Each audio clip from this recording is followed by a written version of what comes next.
Est-ce que l'économie québécoise et canadienne pourront rebondir en 2024?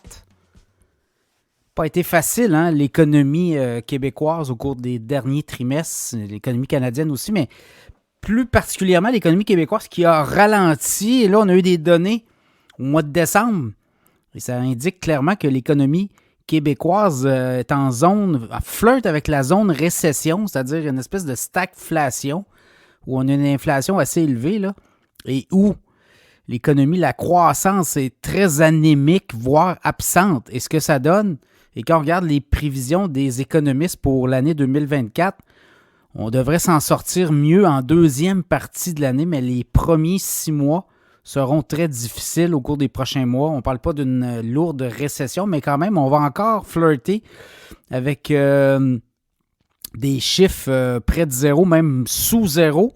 Je regarde les économistes de Desjardins qui s'attendent à une récession, avaient quand même avancé qu'on tomberait en récession en 2023. Début 2023, finalement, c'est la fin de l'année 2023. Là, on s'estime beaucoup à savoir est-ce que c'est une récession, une récessionnette. Ça semble plus être une récessionnette. Mais quand même, le terme, c'est que 2 trimestres consécutifs sans croissance de l'économie, bien, on est en zone récession. Et là, 2024, les premiers mois, les janvier, février, mars, devraient être très difficiles, on le voit. Puis avril, mai, juin aussi, on va voir aussi des entreprises déposer le bilan. C'est toujours le cas en janvier. Il semble avoir un nombre assez élevé d'entreprises, d'entrepreneurs qui ne soient plus capables d'arriver, qui vont déposer le bilan au cours des prochaines semaines au Québec.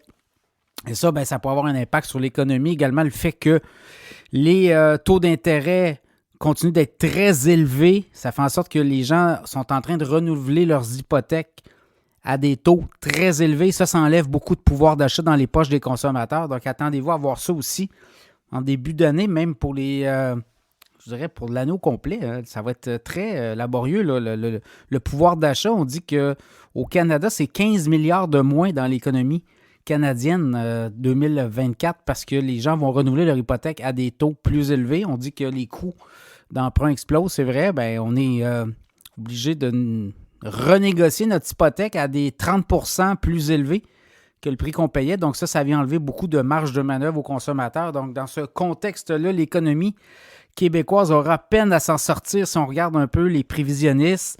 Je regardais du côté de Desjardins, on est près de zéro là, de croissance. Donc ça va être très anémique la croissance en 2024. Les économistes de la Banque nationale parlent de peut-être le 0,1, 0,2, 0,3. D'autres économistes voient peut-être une économie québécoise rebondir. Deuxième moitié, peut-être à 1% pour l'année au complet. Donc, vous voyez, ça va être comme ça. Donc, les prochains mois, ça va être beaucoup, beaucoup de stagflation qu'on dit. Une économie qui stagne et qui a de l'inflation qui vient jouer aussi. Donc, ça joue dans la tête des entrepreneurs, ça joue dans la tête des consommateurs. Autre chose, les banques centrales auront la clé cette année.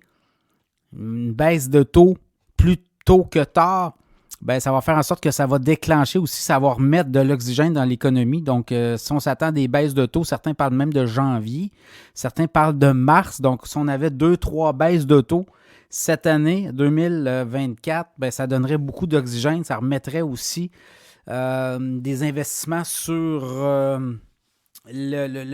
l'agenda pour des promoteurs immobiliers. On a identifié les terrains, on attend que le financement soit acceptable. Et là, si on a des baisses de taux, donc on va peut-être pouvoir partir avec une optique qui aurait 2-3 baisses de taux dans l'année, peut-être même 4 baisses de taux pour 2024. Et après ça, 2025, encore là, on peut être prévisionniste, on peut voir en avant. Là, quand on était dans une optique où tout monte et qu'on a des banquiers centraux qui nous disent qu'ils ont encore l'idée de monter les taux directeurs, bien, imaginez pour les gens qui ont des projets où on dépend beaucoup du financement privé, ben ça envoyait des drôles de messages. Là, on va voir l'inverse. Donc, attendez-vous aussi à voir ça. Des réinvestissements revenir. La clé, je pense, ça va être dès qu'on aura une annonce de taux directeur, soit du côté du Canada ou des États-Unis. Je pense que ça va venir plus du Canada, puis ça pourrait venir peut-être au début janvier. Là. Donc, dans ce contexte-là, ça pourrait envoyer des signaux aux promoteurs, aux gens qui ont des investissements privés à faire. Et ça pourrait redonner espoir, mais redonner de l'oxygène dans l'économie. Donc, tout ça va venir, je pense, à partir de la deuxième moitié là, de l'année. à partir du mois de juin, on va voir un embelli, puis on va voir aussi des gens beaucoup plus positifs. Avec des baisses de taux, ça va envoyer des signaux qu'on est capable être capable de voir en avant ce qui s'en vient. Donc, évidemment, l'économie québécoise va faire du surplace en 2024 et ça sera très difficile les prochains mois. C'est-à-dire difficile dans la mesure où il n'y aura pas de croissance économique positive. Là, ça va être beaucoup de négatifs. Ça va être des annonces aussi peut-être de fermeture, des annonces de mise à pied. Et par la suite, on va voir des baisses de taux et par la suite, on pourrait voir une embellie. Ça sera à surveiller également. Pour le consommateur, pour l'instant, on renouvelle les hypothèques à des taux beaucoup plus élevés. Évidemment, les gens conservent leur emploi. Taux de chômage qui va remonter un petit peu, mais il n'y aura pas de mise à pied massive, je ne pense pas. Là. Ça va être un atterrissage en douceur, mais quand même, ça sera certainement pas une année facile au Canada, au Québec, au niveau économique. On doit s'attendre à avoir peut-être plusieurs mois là encore très difficiles. Et par la suite, on va avoir un embelli, on va avoir quelque chose de plus positif.